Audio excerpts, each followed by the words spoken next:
আসসালামু আলাইকুম। আজকে আমি একটা অন্যরকম ভিডিও নিয়ে আসছি। আর এই ভিডিওতে কথা বলব।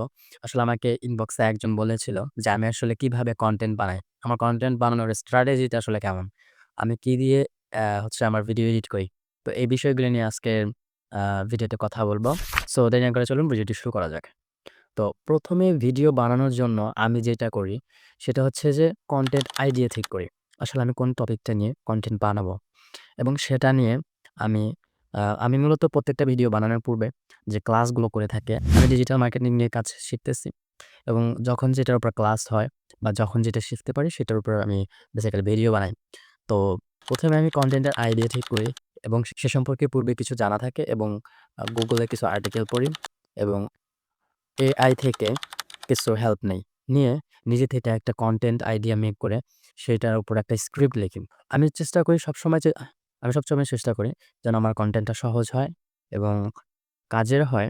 এর পাশাপাশি আমার কনটেন্ট আমার ভিডিওটা দেখে যেন মানুষ এখান থেকে উপকৃত হতে পারে বা কিছু শিখতে পারে। এটা হচ্ছে যে আমার আ মানে ম্যান্ডেটরি আরকি। তো স্ক্রিপ্টস আর ভিডিও আসলে এলোমেলো কথা বলা। তো আমি স্ক্রিপ্ট বানিয়ে নেই। এরপর আসে ভিডিও রেকর্ডিং এর পার্ট। ভিডিও রেকর্ডিং সাধারণত আমি কখনো মোবাইল দিয়ে করি।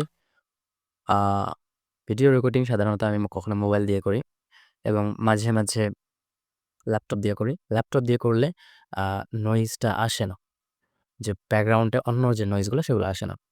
এডিটিং এর জন্য আমি ব্যবহার করি CapCut এবং CapCut আমার ভালো লাগে। সো চয়েস ইস ইয়োরস আপনি যেটা ব্যবহার করেন।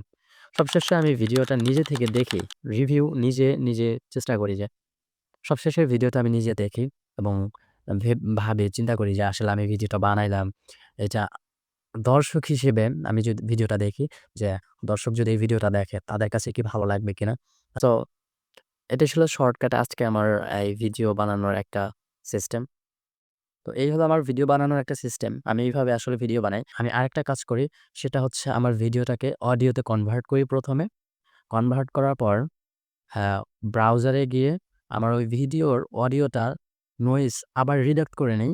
যেন এই ভিডিওর যে এক্সট্রা ব্যাকগ্রাউন্ডে নয়েজ গুলা আসবে বা এসেছে সেটা যেন ক্লিন হয় এবং স্মুথ হয় এবং এই কাজটা শেষে সর্বশেষে আমি ভিডিও আপলোড দেই। তো এই ছিল আমার ভিডিও বানানোর প্রসেস। সো ভিডিওটি যদি ভালো লেগে থাকে অবশ্যই কমেন্ট করে জানাবেন। দেখা হচ্ছে পরবর্তী কোনো ভিডিওতে। সে পর্যন্ত ভালো থাকুন, সুস্থ থাকুন। আসসালামু আলাইকুম।